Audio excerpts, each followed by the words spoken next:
இப்போ நம்ம புதுசாக ஒரு ரோஜா செடி வாங்குகிறோம். இதே சைஸில் நீங்கள் பூக்கணும் அப்படின்னா நீங்கள் வந்து பாட்குள்ளே பாதி மண் கொட்டிட்டு அப்படியே கவர் வந்து கட் பண்ணிவிட்டு அதுக்குள்ளே வச்சுடுங்க. நான் சொல்கிற போலேயே செஞ்சிங்கன்னா நீங்கள் ரொம்ப எருவெல்லாம் கொடுக்க தேவையில்ல. ஏற்கனவே இந்த சாயிலில் எருவெல்லாம் கலந்து வச்சுருப்பீங்க. அதுக்கு சொல்கிறேன், இந்த செடி அதுக்குள்ளே இறக்கி வச்சுட்டு தண்ணி நிறைய ஊற்றி விடுங்க.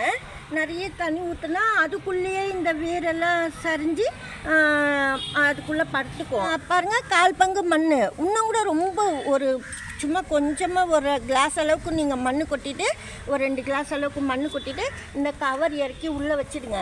வச்சுட்டு நிறைய 2-3 ஜக்கு நிறைய தண்ணி மெதுவாக ஊற்றிக்கிட்டே இருங்க. அந்த செடி மேலேயே மண் மேலே ஊற்றிட்டா நீங்கள் வந்து ஃபுல்லாக அந்த மண்ணே சரிஞ்சு அப்படியே செட் ஆகிடும். ரவுண்டாக தொட்டிக்குள்ளே சொல்கிறேன் நான், இப்போ ரவுண்டாக செட் ஆகிடும்.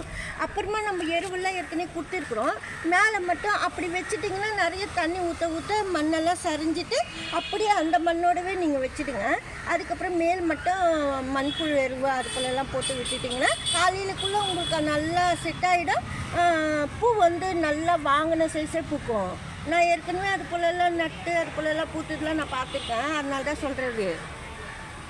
அது போல் பூக்கணுன்னா நீங்கள் வாங்கின சைஸே ரோஜா பூக்கணுன்னா நீங்கள் இது போல் நட்டிங்கன்னா கூட சூப்பராக பூக்கள் பூக்கும். அதாவது தொட்டி மட்டும் நீங்கள் உள்ளுக்குள்ளே இறக்கிட்டு நிறைய தண்ணி ஊற்றிக்கிட்டே இருக்கணும். ஒரே டைம் ஊற்றிட்டா என்ன ஆகுனா இங்கே வந்து ஹோல்ஸ் இந்த கீழே வந்துடும், அடைச்சிடன ஹோல்ஸு.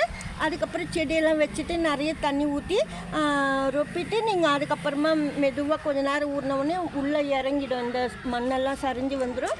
அதுக்கப்புறமா நீங்கள் மெதுவாக அதை கல் எடுத்து விட்டுடணும். அப்படி கூட நீங்கள் செய்யலாம். இல்லை அப்போத்துக்கே தண்ணி வந்தாலும் பரவாயில்ல, நான் கொஞ்சம் நேரம் ஊற்றிக்கிட்டே இருக்கிறேன் அப்படின்னா அந்த மண்ணெல்லாம் ஊறி செட் ஆகிறதுக்கு அப்படியே நீங்கள் செய்யலாம். நான் வந்து இன்னொரு நாள் நான் அது போல் வீடியோ பண்ணுறேன். இப்போ டைம் இல்லாதனால என்னால் பண்ண முடியல. நீங்கள் எந்த சைஸில் ரோஜா பூச்செடியில் பூ பார்க்குறீங்களோ வாங்குறீங்களோ அதே சைஸ் உங்களுக்கு பூ பூக்கும். நீங்கள் வந்து கொஞ்சம் மேல் சைடில் மட்டும் மண்புழு எரு போட்டுருங்க. அதாவது மண்ணில் வந்து கொஞ்சமாக எரு மண்புழு எருவே கலந்துருங்க. இல்லைன்னா காய்கறி வேஸ்ட்டு கம்போஸ்ட் இருந்தால் கொஞ்சம் மண்ணில் கலந்து விட்டுருங்க. நீங்கள் மேல் மண்ணில் இப்போ நம்ம ரொம்ப கீழே கூட போட தேவையில்ல. மண் கொஞ்சமாக 2 கிளாஸ் அளவுக்கு வச்சுட்டு அந்த கவர் பிரித்து உள்ளே வச்சுட்டு நிறைய தண்ணி ஊற்றிடுங்க. அதுக்கப்புறம் மண்புழு எருவெல்லாம் போட்டு மேல் மண்ணில் கலந்து வச்சுடுங்க. அப்படியே செட் ஆகிடும். அது காலையிலுக்குள்ளே உங்களுக்கு பெரிய பூவே பூக்கும் ரோஜா பூ. கொஞ்சம் வேப்ப முன்னாக்கு போட்டுக்குங்க, அதுதான் நல்லது. இல்லைன்னா வேப்ப இலை கூட மேல் சைடில் போட்டு வைக்கலாம். வேப்ப இலையை கூட போட்டுட்டு அப்படியே செடி வந்து இறக்கிடலாம், நல்லது.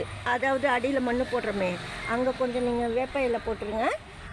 ரோஜா பூ செடி வந்து லீஃப்லாம் பாருங்கள் எவ்வளோ நல்லா இருக்குது. காய்கறி வேஸ்ட்டெல்லாம் நல்லா ஃபர்மெண்ட் பண்ணிவிட்டு தண்ணி ஊற்றி கலந்து கொஞ்சமாக கடலை புண்ணாக்கு வந்து சேர்த்துட்டு நீங்கள் கொடுக்கலாம்.